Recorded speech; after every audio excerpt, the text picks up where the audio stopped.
Hari Om. Gita volume page 25-26। जय श्री कृष्ण। ಗೀತಾ ಅಭಿಯಾನ ಪ್ರತಿಯೊಬ್ಬರಿಗೂ ಒಳ್ಳೆಯ ಶುಭ ಸೂಚನೆಯನ್ನು ಕೊಡುತ್ತೆ. ಈ ಪರಿವಾರ ನಡೆಸುತ್ತಿರುವ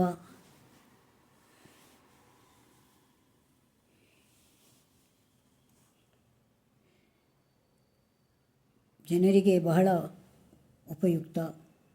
ಅದು ಮಕ್ಕಳು ಸಹ ಈ ಶ್ಲೋಕಗಳನ್ನು ಕಲಿತರೆ ಆಗ ಅವರಿಗೆ ಅನೇಕ ರೀತಿಯ ಉದ್ಧಾರದ ಕೆಲಸ ಆಗುತ್ತೆ. ಆತ್ಮ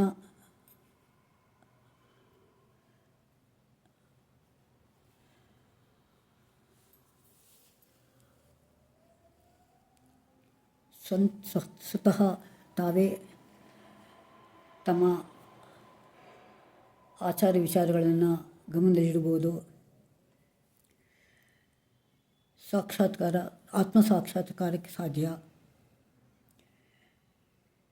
ಕೃಷ್ಣನ ಈ ಒಂದು ಉಪದೇಶ ಸರ್ವಕಾಲಕ್ಕೂ ಸರ್ವರಿಗೂ ಅನ್ವಯಿಸುತ್ತೆ. ಜೀವನದಲ್ಲಿ ಒಳ್ಳೆಯ ಮಾರ್ಗ, ಸಮಾಜದಲ್ಲಿ ಯಾವುದೇ ರೀತಿಯ ಅಶಾಂತಿ ಇಲ್ಲದೇ ಇರೋದಕ್ಕೆ ಸರಿಯಾದ ಮನಸ್ಥಿತಿಯನ್ನು ಇದು ಕೊಡುತ್ತೆ. ಕೇವಲ ಈಗ ನೋಡ್ತಾ ಇದ್ದೀವಿ, ಚಿಕ್ಕ ಚಿಕ್ಕ ಕೆಲಸಕ್ಕೆಲ್ಲ ಕೋಪದಿಂದ ಅನಾಹುತಗಳಾಗ್ತಾ ಇರೋದು. ಆ ಅನಾಹುತಕ್ಕೆ ಕಾರಣ ಸರಿಯಾದ ರೀತಿಯಲ್ಲಿ ಅವರಿಗೆ ತರಬೇತಿ ಇಲ್ಲದೇ ಇರೋದು. ಈ ಒಂದು ಅಭಿಯಾನ ಅವರಿಗೆ ಯಾವ ಮಾರ್ಗದಲ್ಲಿ ಹೋಗಬೇಕು ಅಂತ ಅನುಕೂಲ ಮಾಡಿಕೊಡುತ್ತೆ. ಇದಂತೂ ಬಹಳನೇ ಉಪಯೋಗ ಚಿಕ್ಕ ಮಕ್ಕಳಿಗೆ. ಏಕೆಂದರೆ ಅವರಲ್ಲಿ ಯಾವುದೇ ರೀತಿ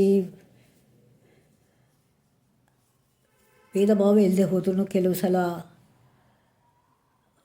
ಹುಚ್ಚಾಟಗಳಿಂದಾಗಿ ಪರಸ್ಪರ ಜಗಳ, ಮೋಸ ಮುಂತಾದವುಗಳು ನಡೆಯುತ್ತವೆ. ಅವುಗಳೆಲ್ಲವನ್ನು ತಡೆ ಹಿಡಿಯೋದಕ್ಕೆ ಗೀತೆಯ ಶ್ಲೋಕಗಳು, ಅವುಗಳಿಂದ ಆಗುವ ಬೋಧನೆಗಳು ನಿಜವಾಗಿಯೂ ಉಪಯುಕ್ತವಾದದ್ದು.